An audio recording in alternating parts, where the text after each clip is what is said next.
ఎగువ కురుస్తున్న వర్షాలతో కుంటాల, పొచ్చర్ల, ఖండాల జలపాతాలకు వరద పోటెత్తింది.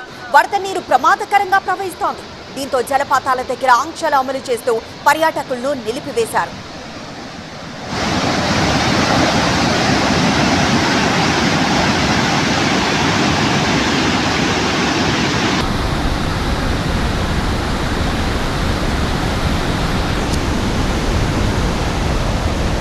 ఎగువ ప్రాంతాల్లో కురుస్తున్న భారీ వర్షాలతో బొగతా జలపాతానికి వరద పోటెత్తింది.